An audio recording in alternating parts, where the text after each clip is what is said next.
Iran এবং Israel আমেরিকার যে যুদ্ধ এটা ক্রমেই বাড়ছে, কোথায় গিয়ে দাঁড়াবে এটা আমরা কেউ জানি না। এই আন্তর্জাতিক সমস্যায় আমাদের মতো দেশ কিন্তু আক্রান্ত হতে পারে অর্থনীতির দিক থেকে, এবং যেটি এই মুহূর্তে আমাদের সব থেকে গুরুত্বপূর্ণ। কারণ আমরা আন্দোলনের সময় মানুষ আমাদের পাশে দাঁড়িয়েছে, আমরা আমাদের দলের পক্ষ থেকে 31 দফা এবং কৃষক শ্রমিকের নানান সমস্যা মীমাংসার কথা আমরা বলেছি। সরকার আমাদের, প্রধানমন্ত্রী আমাদের, তারেক রহমান সাহেব ও মানুষের জনসমর্পিত একজন নেতা পূর্ণ ব্যক্ত করেছে। নানামুখী ষড়যন্ত্র কিন্তু এখনো আছে দেশে এবং বিদেশে। সেই আলোচনা আমি এখন করব না, আপনারা নিজেরাও জানেন। যদি এই সরকার সফল না হতে পারে, এরকম কিছু ঘটনা বিভিন্নভাবে বলা হচ্ছে। সরকার এখানে 15 দিন, 2 সপ্তাহ হলো, দেখেন সোশ্যাল মিডিয়াতে বিশেষ করে এমন এমন আপত্তিকর কথা এবং বক্তব্য দেওয়া হচ্ছে যা ধৈর্য সহকারে গ্রহণ করা খুব কঠিন। ধৈর্য সহকারে, কিন্তু এই জায়গাটাই হচ্ছে পরীক্ষা।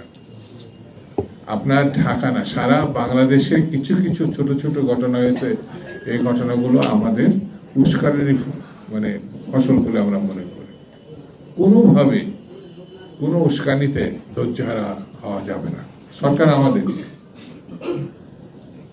বিএনপির আন্দোলন সংগ্রামের যারা আন্দোলন করেছে তারা এই সরকার সবার।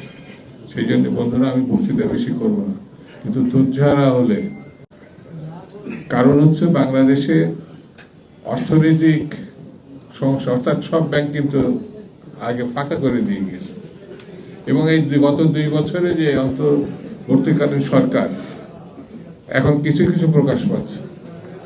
অর্থাৎ সেই সময় ফান্ড আমরা যেটা প্রত্যাশা করেছিলাম যে সেই ডক্টর মোহাম্মদ ইউনূস সাহেব অত্যন্ত বড় মাপের মানুষ, সারা বিশ্বে যে টাকা পাচার আছে টাকাগুলো নিয়ে আনবেন তিনি, কিন্তু খুব একটা তিনি এই ক্ষেত্রে সাফল্য দেখাতে পারেন না। সেহেতু এমন একটি ভঙ্গুর দশায় আজকেও মতিঝিলে দেখবেন যে আমানতকারীরা ব্যাংকের ওই যে গভর্নরের অফিসে গেছেন, তারা টাকা প্রত্যাশা করতে গিয়ে।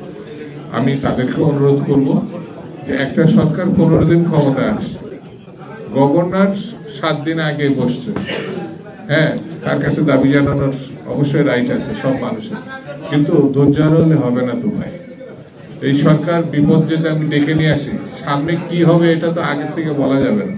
সেই জন্য আমি বলবো সবাইকে, সব মহলকে, সব পক্ষকে, আমি এই সরকারের সমর্থন করি বা এই সরকারের সঙ্গে, কিন্তু এটা বিএনপি সরকার বললে ভুল হবে।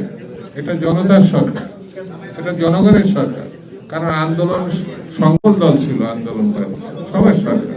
সেই জন্য আমাদের সবাইকে সেইভাবে অবস্থান নিতে হবে, সরকারের পাশে দাঁড়াতে হবে, ধৈর্য হারানো যাবে না।